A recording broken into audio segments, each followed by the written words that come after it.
Welcome to our first Ask the Trainer video. I'm Rachel, this is Christy, Tim, and Karen, and we're the launch consultants here in the Seattle office. I have a box here full of questions that were posted in the City Builders somehow, so I'm going to read a few and we'll get some answers. Can I use the city to see who's serving? Yes, so if you have service teams at your church and you create service groups and put these people into those groups, you can pull from the backside of the city, you can pull reports to tell you how many service groups you have and how many people are in those groups. Every group type, every group you can export from. So you can know the number of those that are a part of that group type, even in the dashboard, you can see it. So as long as you stay organized, you'll be able to know.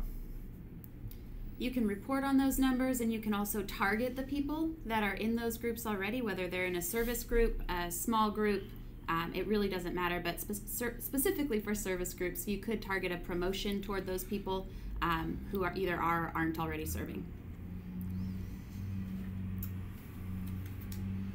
What admin privileges should pastors have? I think that depends on the size church.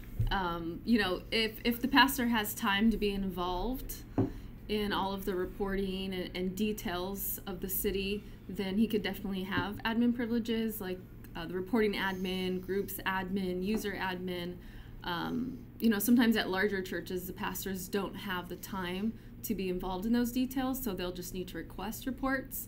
In that case, we won't give them all of the privileges. We'll just have somebody on staff, you know, surface up that information to the pastors on an as-needed basis.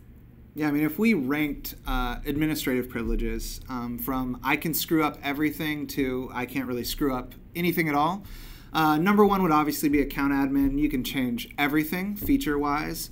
Number two would be groups administrator. So as you look at not just pastors, but staff, and you see those that have a difficult time with technology, they open their computer and they can't figure it out, they change their settings and now it crashes. Some people are like that. And so as you see those people, don't give them administrative privileges. Groups administrators can change a lot. So I would say, as it comes down, everyone could have reporting admin because it's read-only access. You can't edit anything, but definitely don't give account or groups. Give those out sparingly. They're not needed.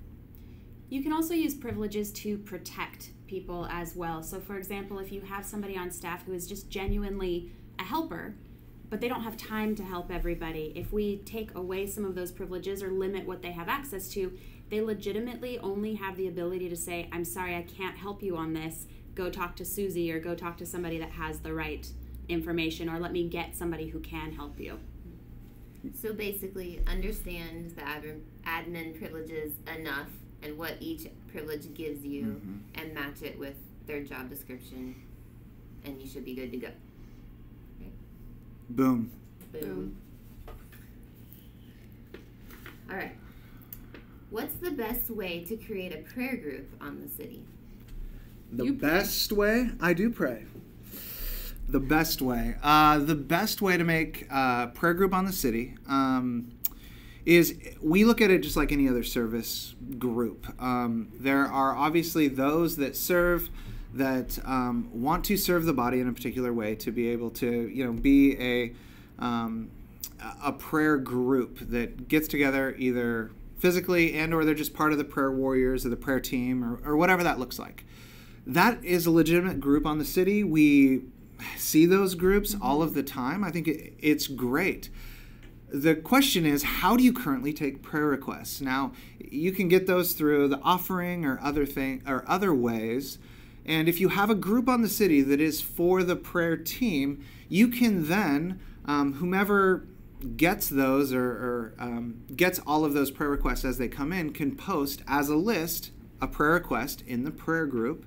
That way then, if I'm on the prayer team, I get a notification that there's a new prayer request. I can see those prayer requests as they come in.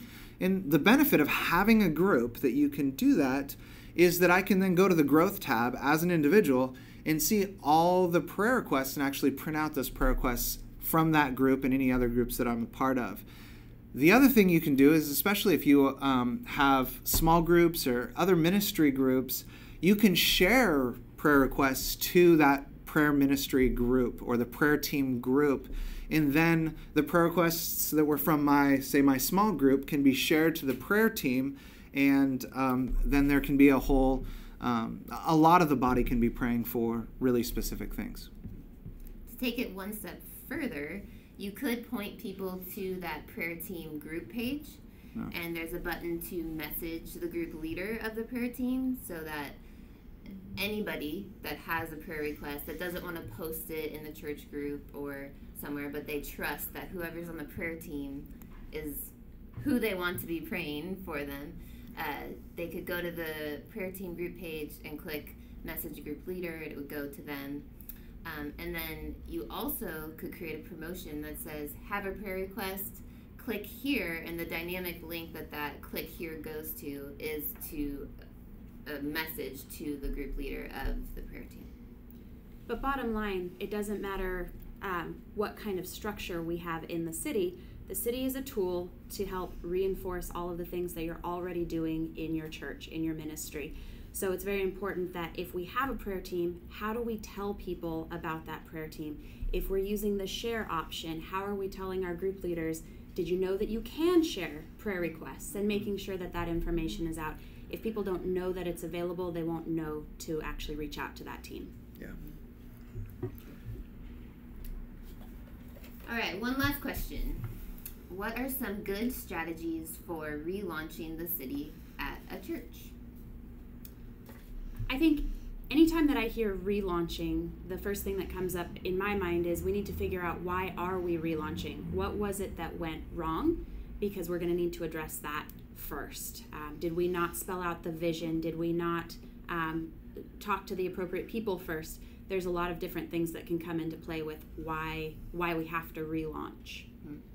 And along those same lines, you can also relook at the original why of why you purchased the city, and why you or the previous staff, if there was staff turnover or whatever, or relook at it and think, why do we want to continue using the city? And yes, the city can still be used for that original why. What do we need to change to make it work? And sometimes it's hard to know why things didn't work. So we wrote this document called the 3 C's. It's commitment, communication, and content. If you take a look at that document, we spell out a lot of key things in there that will really help you identify what you're doing well, maybe what you're not doing. And we do boot camps all the time, all over the nation. We have a lot of churches showing up who need help pushing the ball forward a little bit for whatever reasons. And that's a really good resource to have, if you guys can show up there, or at least reach out and contact one of us, your launch consultant. We can help you begin to identify, your next steps. Yeah, I mean, whether you're launching or relaunching, the key difference between, say, relaunching versus launching is, you're going to do a lot that's the same. The 3 C's, a launch day. But the key difference between relaunching is going to be, you have a group of people, the entire congregation, that already has a preconceived notion of what the city is. And you have to address that. If as the staff or as the church you don't address that preconceived notion, whatever it is, you won't launch well, and you'll just reproduce what you already have. What I mean by that is, if you launched and you find out what you didn't do well, maybe you launched one feature and that's it. So, giving was the big impetus of the city, which is fine, but that's not just it. As you push whatever you're launching with, the city's bigger than one feature. But you'll have people who, as you relaunch, if you don't address whatever the preconceived notion of the city is, will say, yeah, I've been on the city. That's that place you give. Or, yeah, there was nothing there. Depending on how you launched and what you did originally. So you have to address whatever that preconceived notion or whatever the body sees as what the city is, and change that perspective. But you have to call it out, otherwise you will reproduce. And to that point, I do think that whether you're launching or relaunching, the language you use, much of what you were talking about, Rachel, in why you bought the city, can't be because of a feature. If you communicate, hey, we got the city, it's where you can now give. Now that's an aspect, but there's a bigger story, there's a bigger picture, and that's what your launch consultant helps you kind of unearth, and what our boot camps do, and what we attempt to come and help strategize with churches to be able to let them to be able to focus. It's the mission. God placed you in a particular place with particular ministry going on. That's why you purchased this city. So how do you articulate the city's this tool that's going to come alongside the stuff we're already doing so that we can be a more effective proclaiming the gospel to an outside world that desperately needs to hear it? That's the point. And so you have to launch with that in mind, whether you're launching, relaunching, all of the above. So that's what I would add. Boom. Boom. Boom. All right, thanks for joining us today. If you have questions that you want put in this treasure box, please make sure to write them in the comments below. And don't forget to put a heart.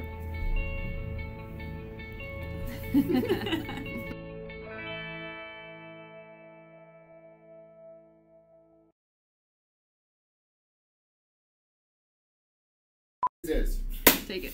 Josh, I'm gonna need something. Can I get? I need something laugh. more billowy. Is that possible? Unique New York. Louder. The arsonist has oddly shaped feet. That's the one. Rap. That was, Oh.